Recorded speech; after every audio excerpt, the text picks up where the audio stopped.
paling berat.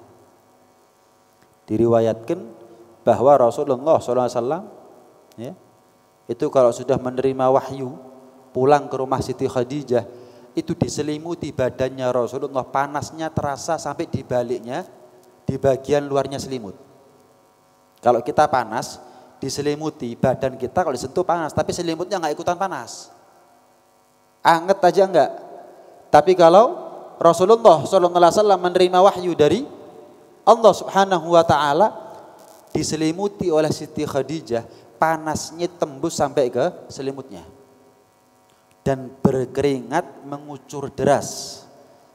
Ya. Ini gambaran keadaan yang paling berat yang diterima oleh Rasulullah daripada wahyunya Allah.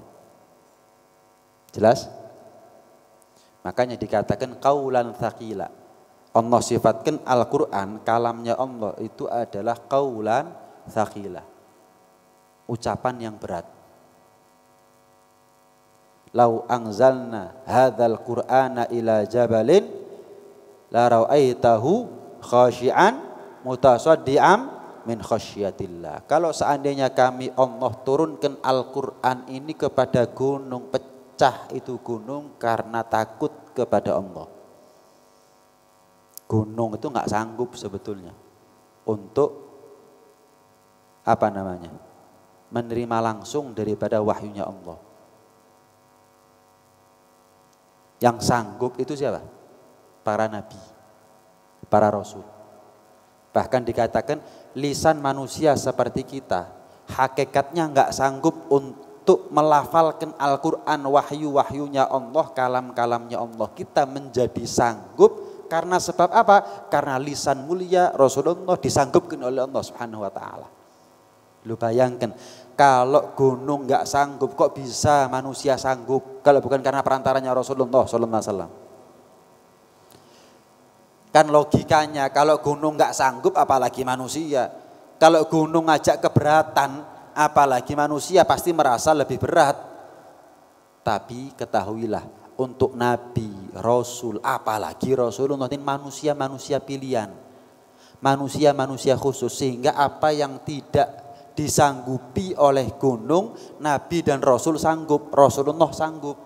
Nah, berkat kemampuan Rasulullah untuk menerima wahyu, berkat itulah kita dimampukan oleh Allah untuk bisa melantunkan ayat-ayat atau kalam-kalamnya Allah.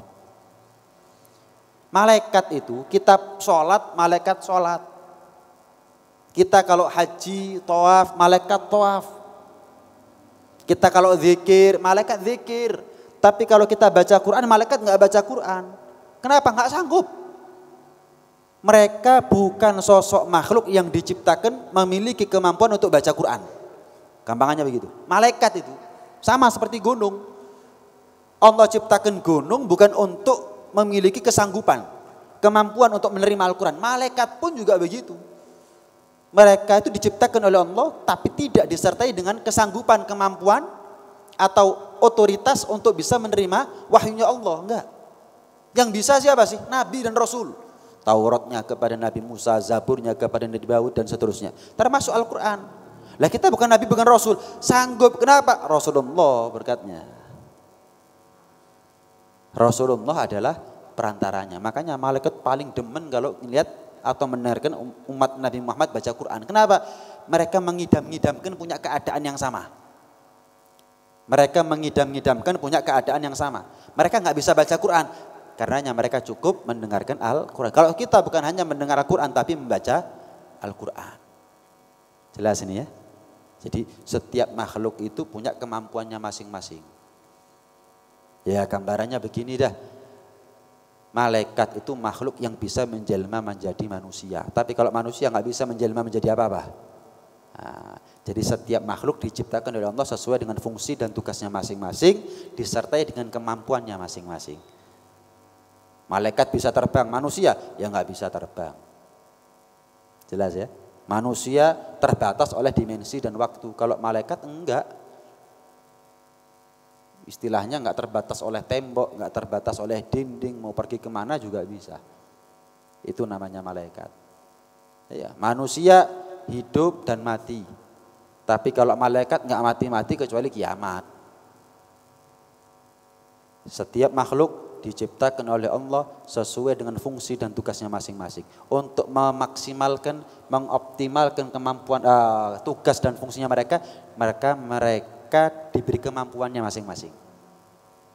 Jelas ini ya. Naam. Waqad wa'aitu magala fayafsimu anni waqad wa'aitu magala. Dan kalau sudah datang itu wahyu, maka malaikat setelah menyampaikan amanatnya Allah, wahyunya Allah, maka pergi. Tapi nanti kembali lagi itu. Lihat Rasulullah SAW. 22 tahun, 2 bulan, 22 hari. Atau digenapkan 23 tahun kurang lebih menerima wahyu dari Allah. Melalui perantara Jibril alaihissalam. Tapi hebatnya Al-Quran ini, walaupun disampaikan oleh Allah kepada Rasulullah dalam rentang waktu yang singkat 23 tahun, tapi menjadi pedoman hidup untuk selamanya.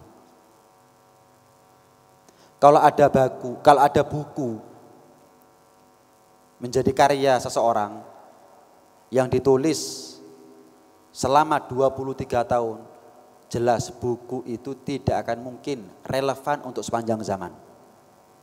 Pasti akan ada masanya buku itu sudah kuno. Isinya sudah tidak sesuai lagi dengan perkembangan zaman. Tidak demikian halnya dengan Al-Quran. Justru yang ada setiap kejadian-kejadian perkembangan zaman menjadi bukti akan keautentikan daripada Al-Quran. Keaslian daripada Al-Quran dan kebenaran daripada Al-Quran. Kan begitu? Perkembangan zaman justru menjadi bukti akan kebenarannya Al-Quran. Yang dulunya tidak tersingkap, semakin lama semakin tersingkap. Bayangkan, itu diturunkan oleh Allah kepada Rasulullah berangsur-angsur selama 23 tahun. Tapi relevansinya fleksibel sampai akhir zaman. Bahkan itu menjadi kebutuhan pokok buat kita, bukan hanya di dunia, tapi untuk bekal akhiratnya kita. Dzalikal kitabul la raiba fihi hudan lil muttaqin. Petunjuk, pedoman. Al-Quran itu adalah mukjizatnya Allah yang abadi. Kalau mukjizatnya Allah membelah bulan nggak abadi, tapi kalau Al-Quran sampai kiamat bisa kita saksikan itu. Ini salah satu kenapa disebut Al-Quran itu adalah mukjizat. 23 tahun, tapi relevansinya lentur, fleksibel sampai akhir zaman. Nah, waqad wa'aitu magal. Ketika itu aku memahami apa yang diwahyukan oleh Allah kepadaku melalui perantara malaikat. Wa ahyanan yatamatsalu liyal malak rajulan fayukallimuni fa'ima yaqul. Tapi ada kalanya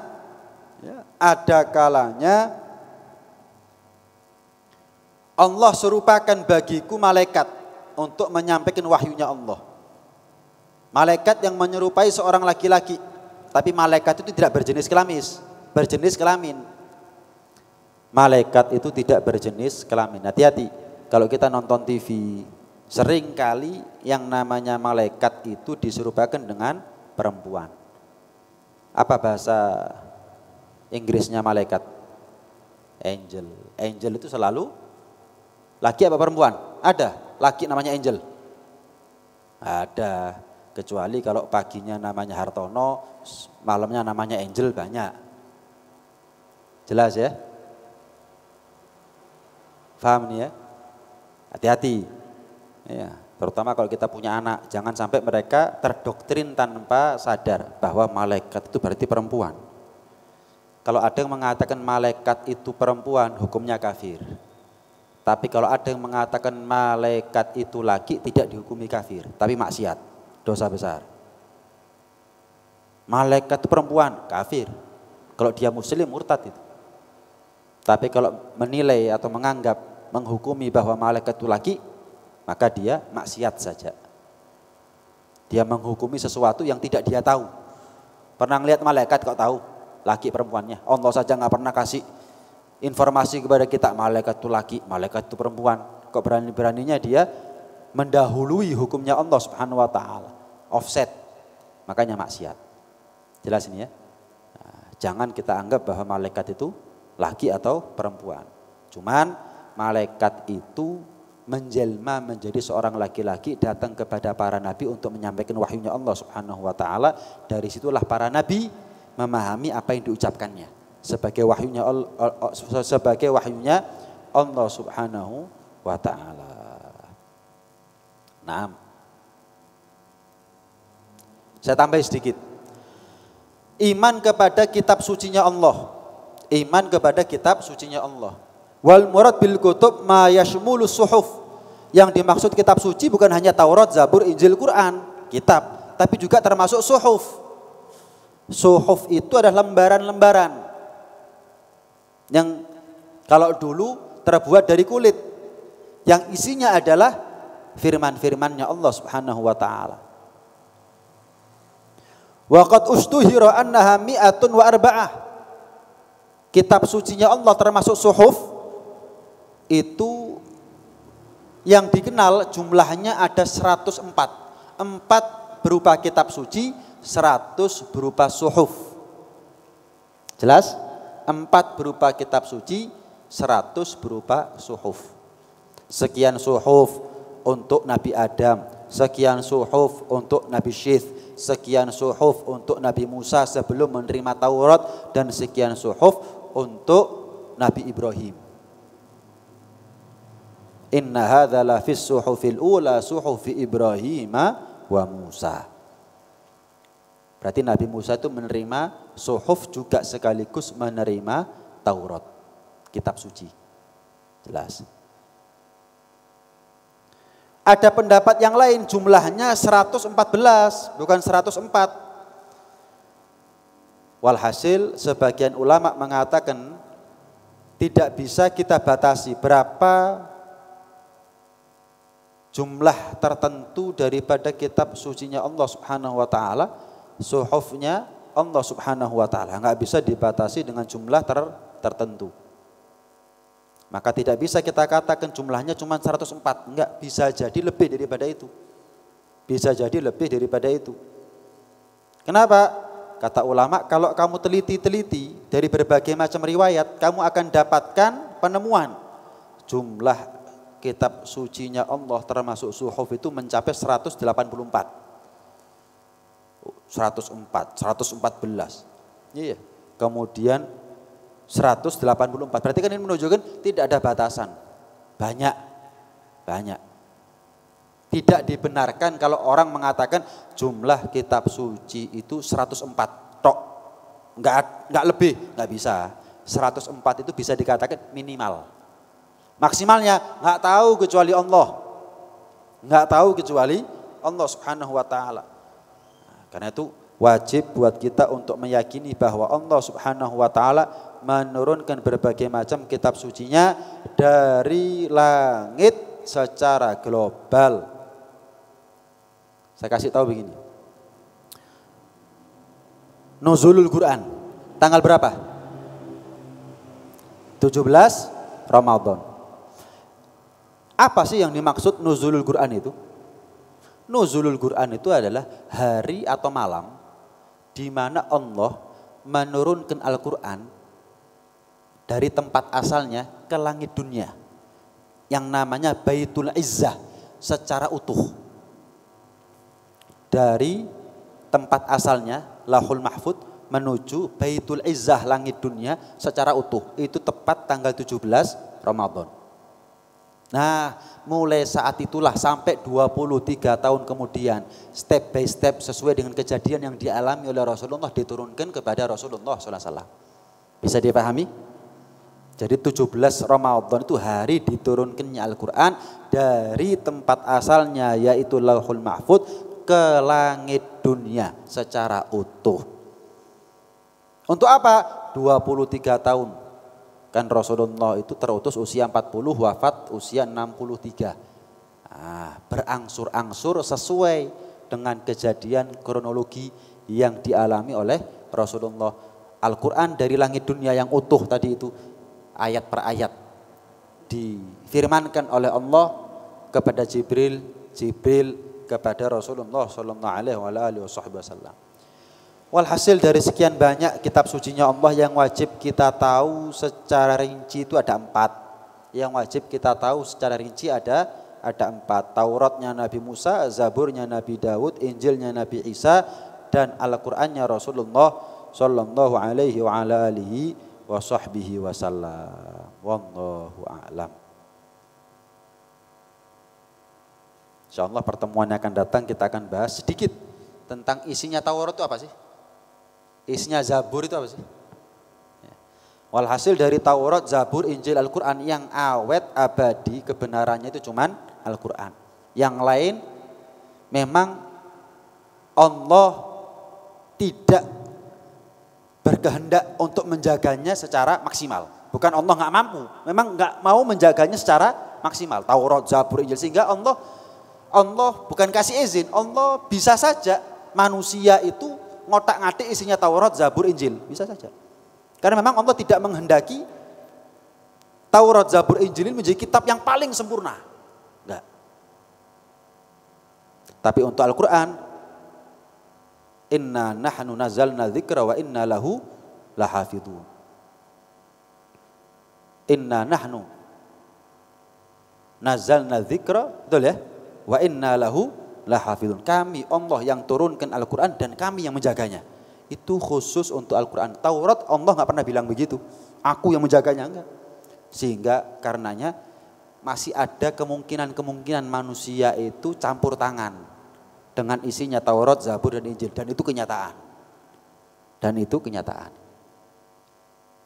Tapi kalau Al-Quran, gimana caranya orang mau memasukkan Al-Quran? Bagaimana caranya manusia bisa memalsukan Al-Quran? Lawang yang apal aja jutaan. Berubah titik, berubah makna. Nggak mungkin sudah. Nggak mungkin. Jelas ini ya? Ini ya. Contoh nih. Sekedar untuk pembentengan akidah. Biar iman kita semakin kuat, semakin mantap. Injil itu setiap waktu-waktu tertentu para paus rapat. Untuk apa? Merevisi isinya Injil. Dihapus, diganti. Loh, lah siapa mereka? Nabi, Rasul, diberi otoritas dan wewenang sejauh itu oleh Allah Subhanahu wa taala. Enggak. Makanya dalam tanda kutip dipaksa-paksakan yang namanya paus itu manusia suci. Enggak boleh kawin. Enggak boleh ini, enggak boleh itu, dipaksa-paksakan untuk menjadi manusia suci. Agar mereka dianggaplah oleh penganut agama Nasrani atau yang lain Yahudi sebagai tangan kanannya Tuhan, sehingga mereka seolah-olah memiliki otoritas dan wewenang untuk mengotak-ngatik isinya Taurat atau Zabur atau Injil. Lah setiap saat tertentu rapat hari ini ya apa jadi? Ini Injil, ini kalamnya Allah kok dirapatkan kemudian yang ini dihapus diganti ini gitu. Kan begitu ya, perjanjian lama, perjanjian baru. Dulu ada Injil namanya Injil Barnabas. Sekarang udah nggak dipakai. Lo kan aneh. Kalau Al-Quran mana ada? Al-Quran baru, Al-Quran lama. Ini Al-Quran ini nggak dipakai, sekarang ada Al-Quran. Nggak ada. Mulai dari zamannya Nabi Muhammad sampai sekarang, sampai kiamat, ya itu sudah Al-Quran. Anda pergi ke Jepang, orang baca Al-Quran ya itu. Orang pergi ke Amerika, ya itu. Orang pergi ke Afrika, ya itu. Nggak ada yang berubah. Makanya nggak mungkin dipalsukan. Tapi Anda kalau mau cari Injil dengan bahasa aslinya nggak nemu. Injil itu yang ada sekarang dengan bahasanya masing-masing. Injil di Indonesia bahasa Indonesia. Injil di Jepang ya pakai bahasa Jepang. Yang di Amerika, di Eropa ya pakai bahasa Inggris. Yang di Afrika ya pakai bahasa Afrika. Lu bayangkan setiap bahasa itu kan ada kebakuannya masing-masing. Ada hukumnya masing-masing. Jelas ini ya. Kan pasti penafsirannya macam-macam akhirnya. Lalu bahasanya berbeda-beda kok. Tapi kalau Al-Quran satu bahasanya. Mana ada Al-Quran bahasa Indonesia? Ada. Itu terjemahan. Terjemahkan dari bahasa Arab. Bukan Al-Qurannya bahasa Indonesia yang nggak pakai bahasa Arab. Nggak ada. Jelas ini ya. Tapi kalau Injil nggak ada. Antum pergi ke Afrika, tanya Injil dengan bahasanya Nabi Isa yang asli mana? Nggak ada. Anda pergi kemanapun belahan dunia, nggak ada. Masih Paulus nggak punya.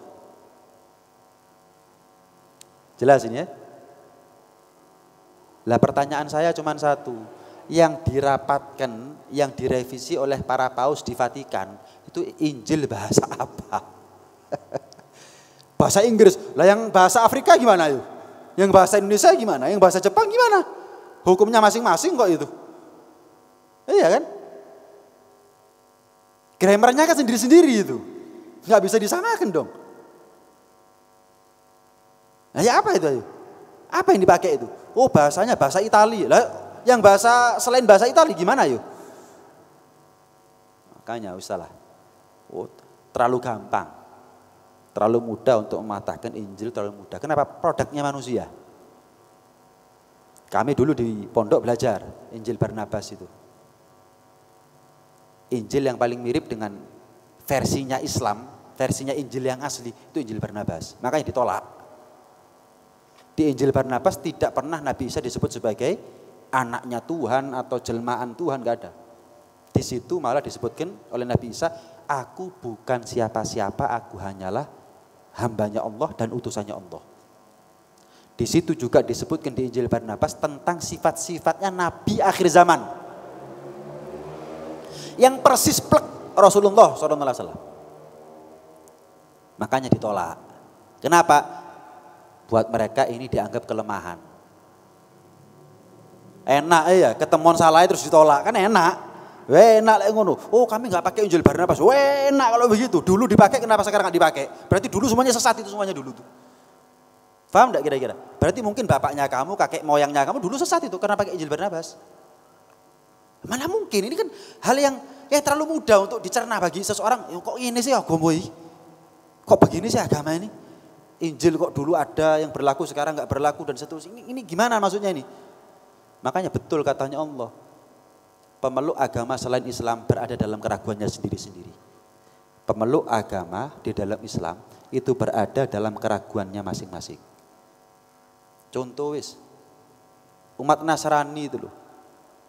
Tidak semuanya mereka sepakat bahwa tanggal 25 Desember itu hari lahirnya Nabi Isa.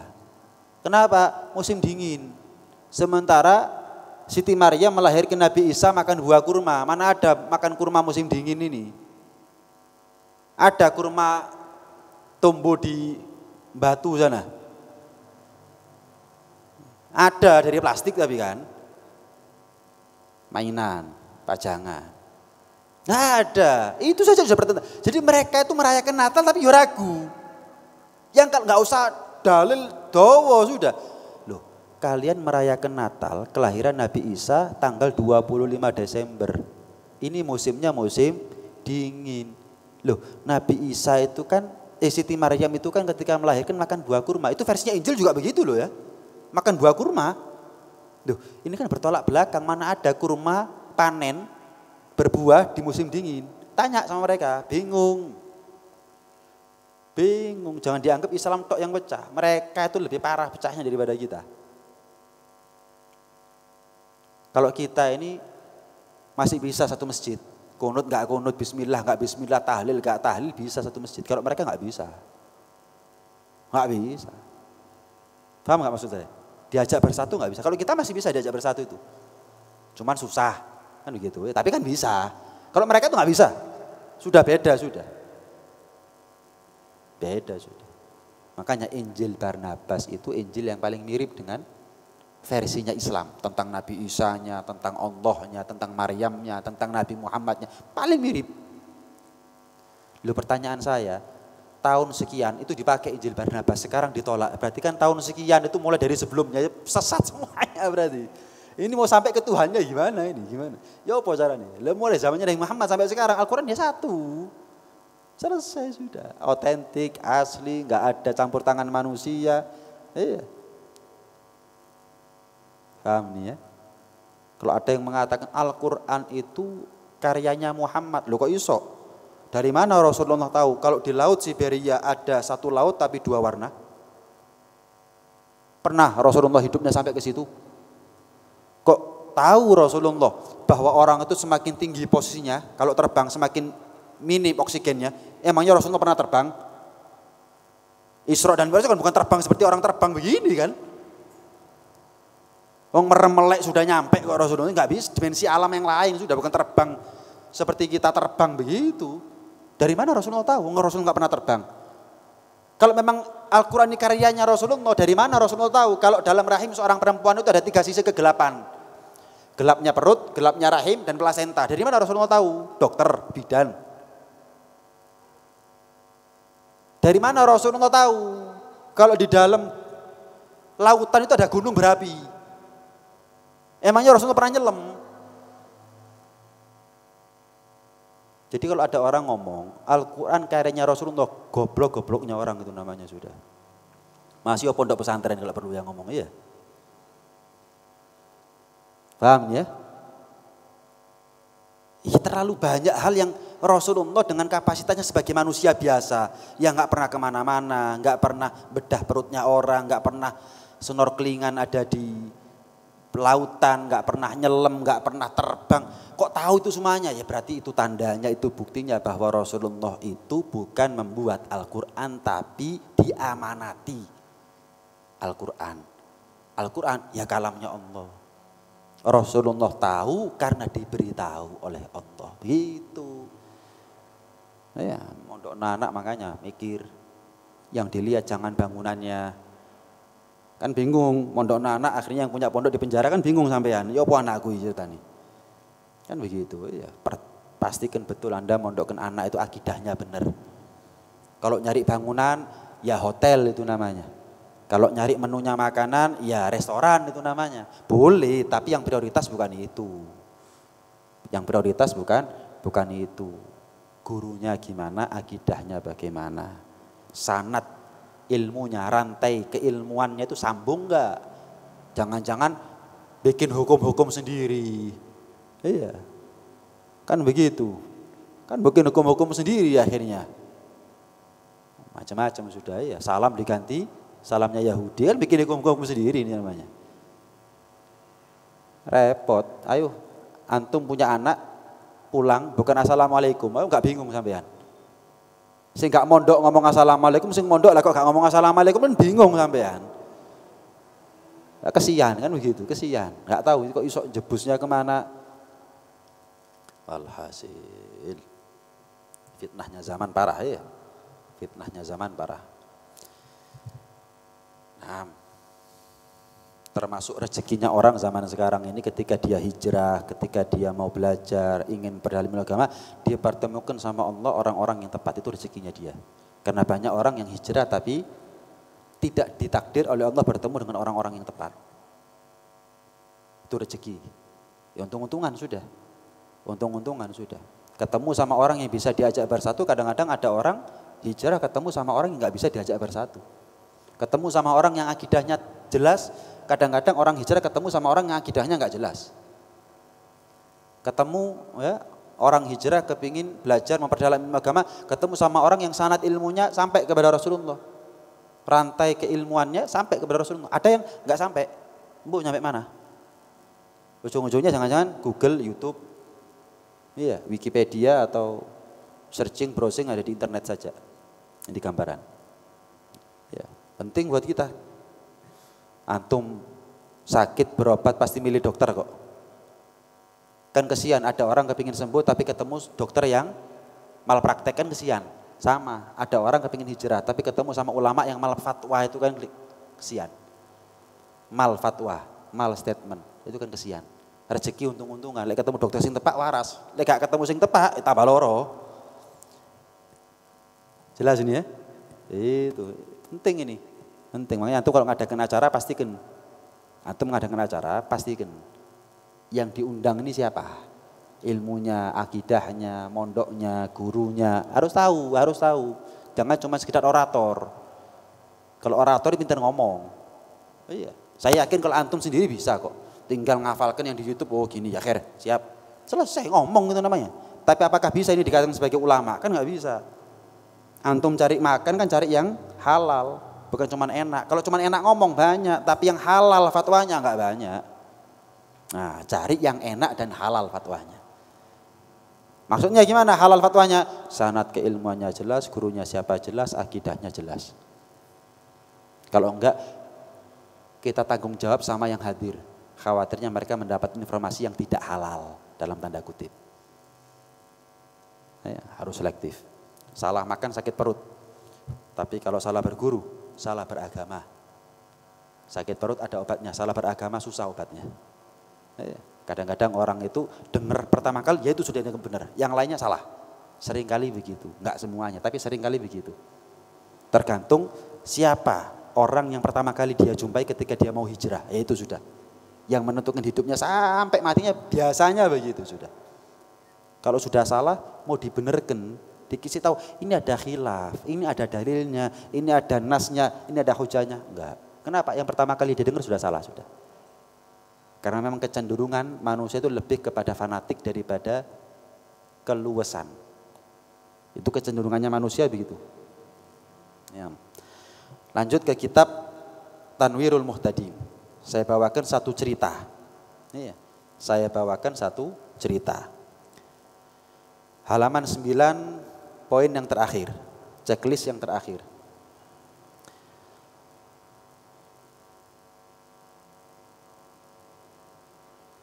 Maaf, yang bukan yang terakhir ya, yang atasnya ya. Ruwiya anna Aba Ja'far al-Mansur. Diriwayatkan ada seorang pemimpin Amirul Mukminin saat itu. Namanya Abu Ja'far al-Mansur. Mana'ahu ay al-Imam Malik bin Anas. Yang mana Abu Ja'far al-Mansur ini melarang Al-Imam Malik min riwayatil hadits fi talaqil mukrah. Melarang Al-Imam Malik untuk meriwayatkan hadis tentang talaknya orang yang dipaksa. Misal nih, suami istri, suaminya dipaksa. Ceraikan istrimu, kalau enggak aku bunuh kamu. Gimana nih hukumnya? Saat itu Abu Ja'far al-Mansur melarang, jangan bawakan hadis itu. Entah kenapa sebabnya. Entah kenapa sebabnya, apa latar belakangnya, kronologinya, wallahu a'lam. Pokoknya Malik, jangan bawa-bawa hadis itu ya. Sembunyikan hadis itu. Jangan disampaikan. Tsumma dassa alaihi ma yas'alu. Enggak lama ada orang tanya tentang hadis tersebut. Maka bagaimana? Farawa ala mala'i minan nas. Tanya di depan umum, disampaikan sama Imam Malik, tetap dilarang sama pemimpin saat itu. Pemimpin dulu itu kejem-kejem. Enggak nurut, penjara sampai mati sudah. Paham nih ya? Kalau sekarang ini kadang-kadang masih nyari cara kan untuk membunuh karakternya orang. Kok dulu itu jelas-jelasan sudah. Enggak nurut, mati. Penggal kepalanya atau dipenjara sampai kurus mati. Sering kan itu ya. Malik, jangan bawa-bawa hadis tentang suami yang dipaksa untuk menceraikan istrinya. Gak lama ada orang tanya di depan umum, gimana hukumnya tentang hadis itu? Sudah, nggak takut Imam Malik ini, disampaikan depan umum. Disampaikan di depan umum. Laisa ala mustakrohin tolakun. Dikatakan apa? Orang yang dipaksa, suami yang dipaksa menceraikan istrinya tidak jatuh talaknya. Mau dipaksa, ceraikan istrimu kalau enggak aku bunuh, terus diceraikan, ya enggak jatuh hadirin. Orang aja dipaksa murtad, kalau enggak murtad ditembak kepalanya enggak murtad kok. Asal hatinya masih iman sama Allah. Seperti kakek moyang kita mungkin yang nyembah matahari di zaman Jepang. Nyembah matahari di zaman Jepang. Mereka ngerunduk-ngerunduk kepada matahari. Apakah mereka dikatakan murtad saat itu? Enggak. Lu kan mengakui matahari sebagai Tuhan. Dipaksa. Kalau enggak mati kok mereka. Hatinya tetap iman sama Allah, ya sudah. Hatinya tetap la ilaha illallah Muhammad Rasul, ya sudah. Apalagi cuma urusan talak. Dipaksa talak, ya enggak jatuh. Murtadnya aja enggak jatuh kok. Imannya enggak batal. Apalagi cuma sekedar hubungan suami istri, enggak jatuh. Dipaksa suami untuk menceraikan istrinya. Kalau enggak aku bunuh. Talak istrinya, enggak jatuh talaknya, tetap jatuh sebagai istrinya, sah sebagai istrinya. Fadarabahu bisayat. Maka ketika Abu Ja'far al-Mansur, loh, saya disampaikan hadis itu. Gimana? Di depan umum dipukuli dengan pecut Imam Malik ini. Orang pemimpin dulu itu kalau kejem-kejem, nggak takut sama orang, sudah nunjukkan tentang otoriternya. Dipukul di depan umum. Dipukul di depan umum. Walam yatruk riwayatal hadis. Tapi tetap tidak bergeming. Imam Malik bin Anas tetap meriwayatkan hadis. Artinya apa? Pengemban ilmu itu diamanati sesuatu yang harus disampaikan. Saya misalkan, atau kita semuanya punya ilmu. Jangan gentar untuk menyampaikan yang hak adalah hak. Jelas ini ya? Jangan kita ini karena takut sama mulutnya manusia, akhirnya kita ragu untuk menyampaikan yang hak itu adalah hak.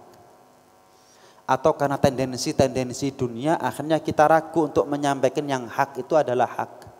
Karena memang seringkali hak itu ketika sampai ke telinganya orang rasanya pahit memang. Contoh yang terbaru, yang fresh, Al-Habib Umar kemarin. Ditanya di depan artis.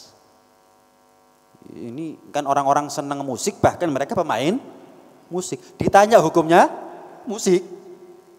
Kalau antum ditanya di depannya artis yang senang musik, bahkan pemain musik, makan dari harta ngeband. Tanya, kan antum bingung jawabnya gimana ini? Waduh, ini jawab haram gak diundang lagi ya nah. Nanti jawab haram dipikir radikal lah nah. Wah pasti bulat sudah jawabnya. Menghindar, ngeles. Hei Umar enggak, orangnya tulus. Enggak bingung nyampaikan hak resikonya apa. Enggak diundang lagi ya terserah. Dicap radikal, monggo. Beliau cukup mengatakan hukum musik itu haram atau tidak tergantung dua. Alatnya sama syairnya. Kalau alatnya haram, hukumnya haram. Kalau syairnya haram, seperti cinta-cintaan, ya haram. Loh kan jelas ini.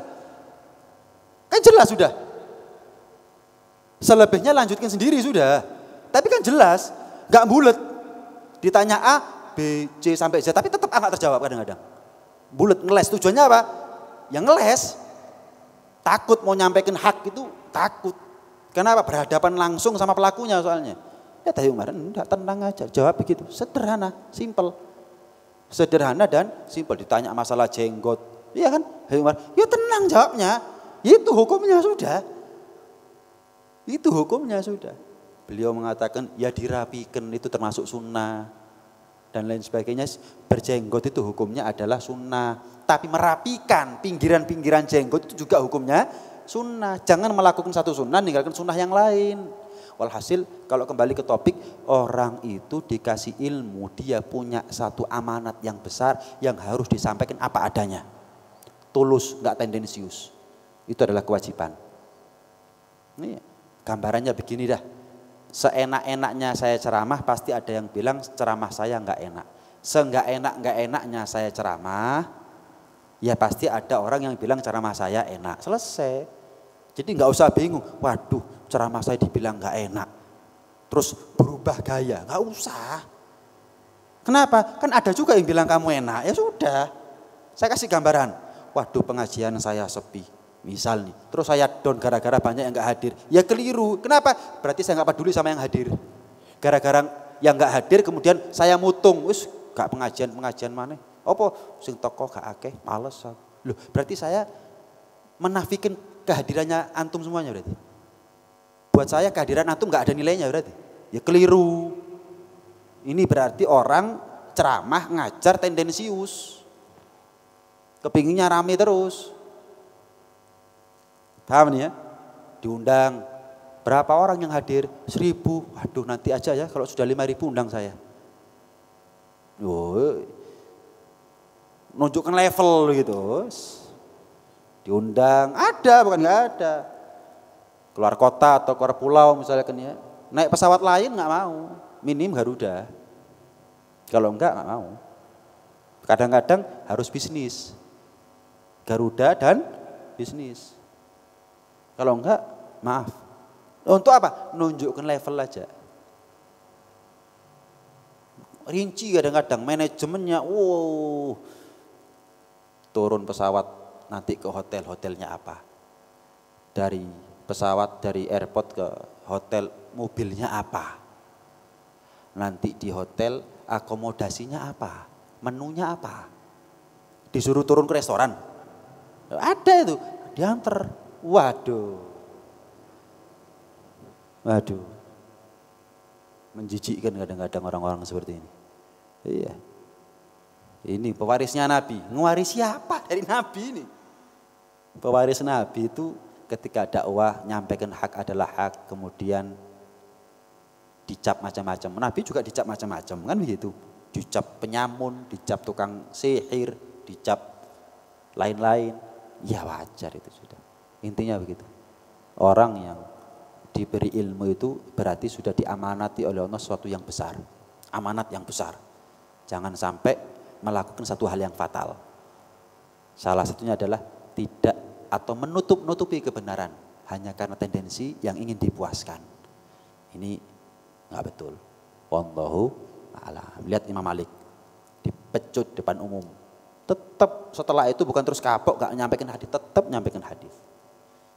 Wallahu a'lam.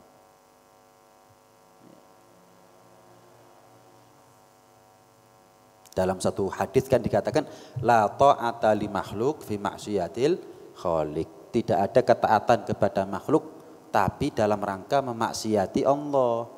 Kalau Imam Malik nuruti Abu Ja'far al-Mansur, ya taat sama makhluk tapi enggak taat sama Allah. Hadisnya Nabi disembunyi-sembunyikan. Ada begitu.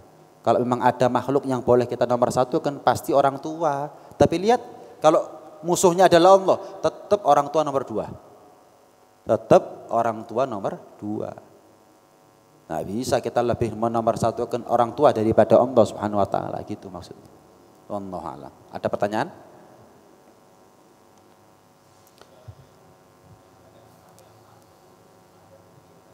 Menyampaikan hak adalah hak tapi dengan adab. Gini, jangan dikonotasikan bahwa orang yang menyampaikan hak adalah hak itu dengan keras berarti enggak adab. Saya kasih gambaran. Beb, orang enggak sholat masuk neraka enggak? Terus saya jawab, orang yang enggak sholat itu masuk neraka.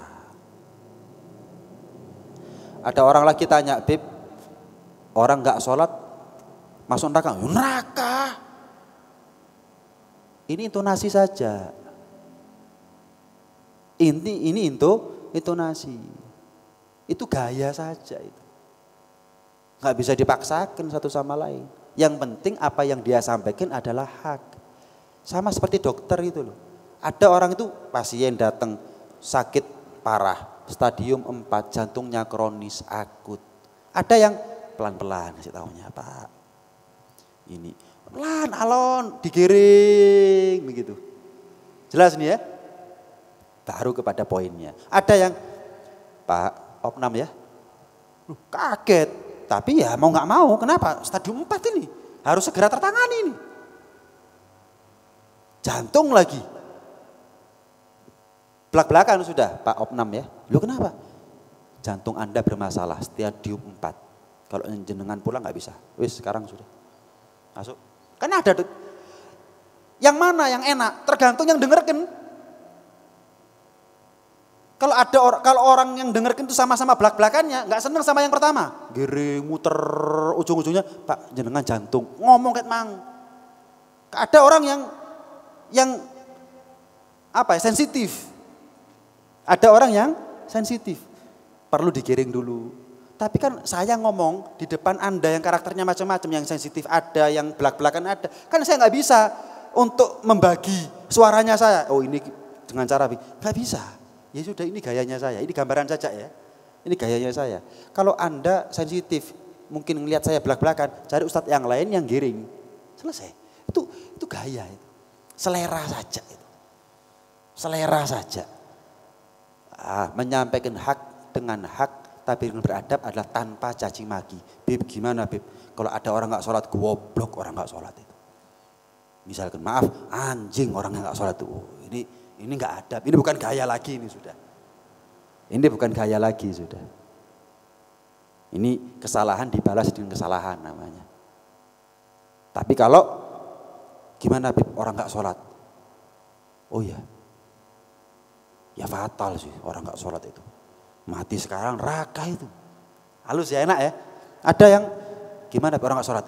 Jangan sholat. Rasulullah sampai bengkak kok nggak sholat. Gaya, intonasinya tinggi. Ya gampangnya antum lihat anak, antum lihat siapa misalkan. Dengan gayanya masing-masing. Tapi apa yang disampaikan ya hak, selesai. Nggak perlu anak nuruti maunya orang. Beb, antum kalau ngomong intonasinya tinggi, beb. Mbok alon-alon. Ada orang yang seneng intonasi yang tinggi. Ojo alon-alon, beb, ngantuk aku. Iya, saya seneng yang tegas. Abang, ijo. Nah, enggak bisa saya membagi tubuh saya, separuh untuk yang sensitif, separuh lagi untuk yang belak-belakan, enggak bisa. Ya sudah, ini gayanya saya. Makanya penting undur magol wala tandur mangol. Cukup dengar apa yang disampaikan, enggak usah ngelihat gaya bahasa yang disampaikan. Selama itu enggak melanggar syariat, gaya bahasa, intonasi saja, ya biarkan sudah. Intonasi kok. Intonasi, antum sendiri dipaksa-paksa untuk merubah gaya bicaranya antum ya enggak bisa juga. Antum bakal kawin kan. Antum orangnya belak-belakan misalnya. Iya, kalau ngomong intonasinya tinggi. Kadang-kadang orang ngomong intonasi tinggi enggak ngamuk, cuman intonasinya begitu. Ngotot seperti saya misalnya. Ketemu sama istri yang kalem begitu. Ya enggak bisa, ya perlu adaptasi tapi enggak bisa merubah 100%. Menurut saya jadi orang kalem itu enggak mungkin sudah. Cuman perlu ngerem sedikit. Tapi kan yang dihadapi satu orang, istri tok. Lah ini berapa orang sudah? Lah kalau 1000 orang, karakternya masing-masing beda-beda, enggak bisa. Kalau suami kepada istri bisa lah. Kenapa? Berhadapan cuma satu orang. Cara ngeremnya tuh lebih gampang. Bicara watak, bicara karakter, tabiat manusia nggak bisa dirubah. Kadang orang tuanya sendiri aja nggak bisa ngerubah itu. Ya sudah, kalau cuma sekedar gaya bahasa, jangan terlalu dipertimbangkan. Yang penting gurunya jelas, sanad ilmunya sampai Rasulullah, akidahnya betul, yang disampaikan hak, ya wis. Gaya bahasa, cocok-cocokan, selera-seleraan, nggak selera cari yang lain, selesai. Tapi nggak usah ngenyek sama yang ini kalau ngomong ngotot, nggak usah ngenyek, biarkan. Nggak usah ngenyek, nggak usah banding-bandingkan begitu. Karena kita bukan Farel ya. Kalau Farel nggak apa-apa banding-bandingkan, kalau kita kan bukan Farel. Ada yang lain?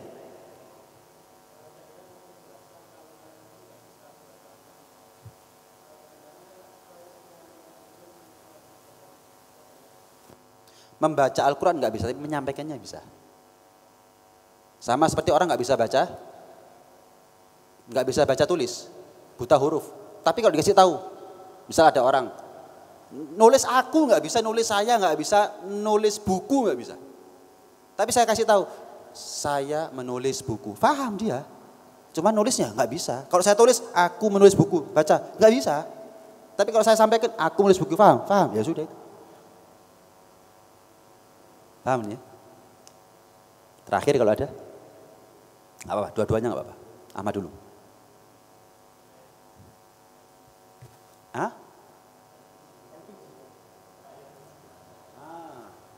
LPG untuk rakyat miskin.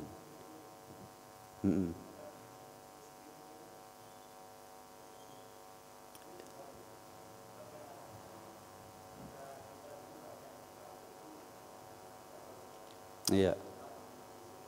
Iya, KB untuk iya.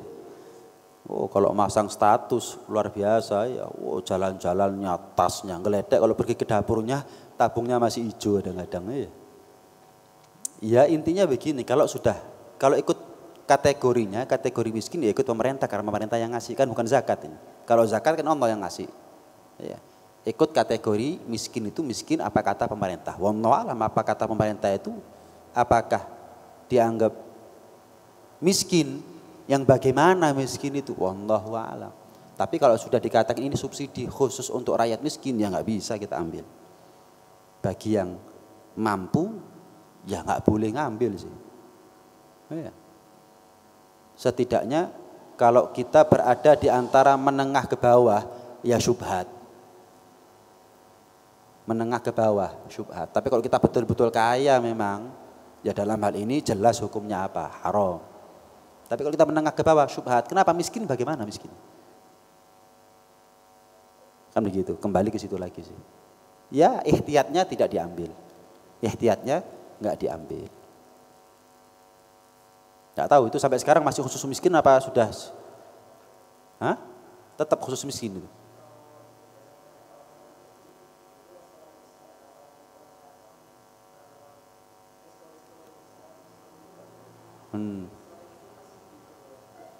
Gitu ya. Berarti kalau pribadi, iya. Makanya kembali ke miskin itu gimana masalahnya? Kembali ke situ, bukan kembali ke miskin dalam definisinya syariat, enggak.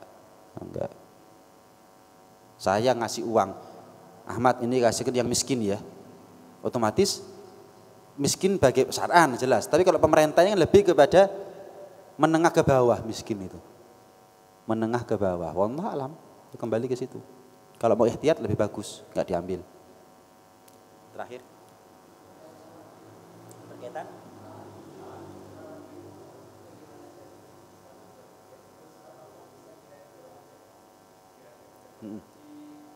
Iya. Iya. Talak itu jatuhnya ada yang dengan kalimat sorry, saya cerai kamu, saya talak kamu, itu sorry. Sorry itu jelas. Enggak ada makna yang kedua sudah, maknanya gamblang. Letter Lux. Ada yang kalimatnya kinayah. Kinayah ini bolehlah dianggap majas. Pulanglah kamu ke rumah orang tuamu. Nah, ini belum tentu jatuh talak, tergantung niatnya yang ngomong, suami. Kalau suami ngomong pulanglah kamu ke orang tuamu, maksudnya talak. Enggak boleh bagi suami, niatnya sih talak, tapi biar enggak jatuh talak, enggak, bohong dia. Enggak niatnya saya enggak talak, haram hukumnya. Enggak boleh. Tapi kalau niatnya suami itu cuma sekedar jaga jarak biar sama-sama adem. Pulanglah kamu ke rumah orang tuamu, niatnya cuma jaga jarak biar sama-sama adem. Untuk nyari solusi setelah 2 hari 3 hari, maka tidak jatuh talak. Ini yang pertama, dalam hal lafadz. Yang kedua, bisa talak. Misal ya, Senin suami mentalak istrinya 1, Selasa mentalak 1, ya berarti jatuh 2 sudah. Jelas ya. Rebo ditalak 3, ditalak lagi 1, ya 3 berarti 3 kali. Apakah bisa direfil? Nggak bisa.